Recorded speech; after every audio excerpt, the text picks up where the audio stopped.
Hello, I'm Jeff Stanley for Stanley Handcrafted, And I'm Mallory Stanley. and today we're going to be talking about how to get the best possible scent from your candles. We had somebody ask a question the other day about how to get the best possible scent throw from your candles and how to get the strongest candle.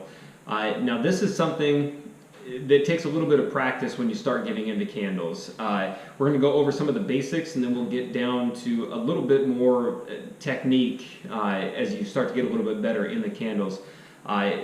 Now typically with most waxes you're going to add probably 1 ounce of fragrance oil to 1 pound of wax. That's going to be about 6%. That's kind of the starting point. So if you're just getting into candles, I would stick with that one. You don't want to go too much more than that or add too much more fragrance oils until you get a little bit more comfortable with the waxes. The reason you don't want to do that is because if you add too much fragrance oil, depending on the wax, it can only hold a certain amount or bind itself to a certain amount of fragrance oil. And if you add too much fragrance oil, when the candle becomes cured like that, the fragrance oil will seep out through the top and it'll start to sweat or seep out of the candle and create pools in there. And that can be dangerous, especially if you're selling it to a customer. When they go to light that, if it gets really hot and pools start to collect on the top of the candle, those can ignite.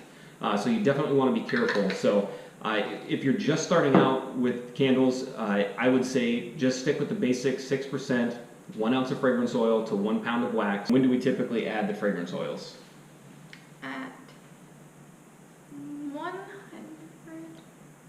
and something degrees. Yeah, you typically want to, if you're just starting out with candles, most waxes, again, you're going to heat up to around 180 degrees. Look at the manufacturer's suggestions when you do that. If you order waxes from any of the websites, they tell you when to, how high to heat the wax. For soy, parasoy, stuff like that, you're going to heat that up to around 180 degrees, give or take 5 degrees or so. And adding the fragrance oil, you're going to want to add that. You can add it right away at 180 degrees and you're going to be fine. That's a little hot and you will burn off some of the fragrance oil. So if you want to let that cool down, we use a lot of parasoy in our candles. So we heat up to about 180 degrees. I let that cool down and then we add the fragrance oils around 165 to 170, sometimes a little cooler than that depending.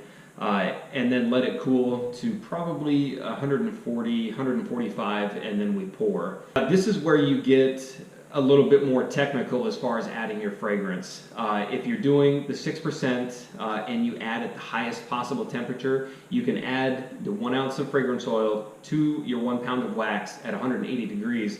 But that's not a lot of fragrance oil, so if you add it at 180, as it cools from 180 to 160 to 140, you will lose some of that scent. Now, it's not going to be significant, but you will lose a little bit. So if you can add your fragrance oil a little bit lower temperature, just before the wax starts to kind of get a little milky and start to kind of bind itself back together, if you can add your fragrance oil before that, you will increase the hot throw later.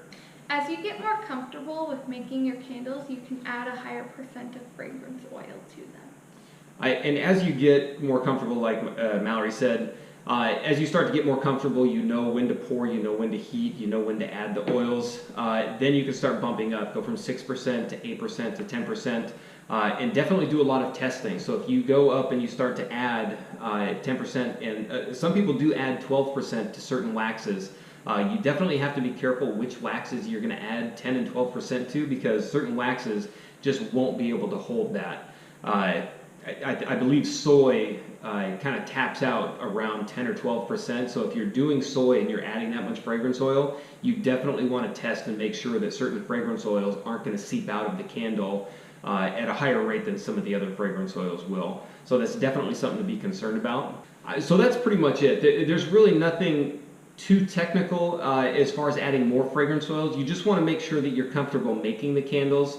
And you want to make sure that you do a lot of testing, because when you start to get up to the higher levels or the higher percentages of fragrance oils, you're going to run into more problems, and you definitely don't want to put those problems off onto your customers, or if you're handing candles out as gifts or making them for functions or whatever you're making them for. You're going to be pretty safe if you're adding the 1 ounce of fragrance oil to the 1 pound of wax. You're still going to want to do testing on something like that, but if you mess up and you add it too hot, add it too cold, when the wax is cooling, you're not going to run a big risk of lighting those later and having issues with fragrance oil kind of seeping up from the top. When you start to get into adding the higher percentages, 10%, 12% to your wax, those are the ones you definitely want to cure those for a little bit, watch the tops of them, open them up and see if there's anything collecting. And you will see fragrance oils, depending on which one you get, seep a little bit more than some of the others. So if you're going up to the 10% and 12%, just do a little bit more testing and make sure that they're good. If you have any questions, make sure to comment them down below and subscribe for more future videos. And you can find us on Instagram at Stanley Handcrafted and Facebook at Stanley Handcrafted. And the website again is stanleyhandcrafted.com. Thank you again.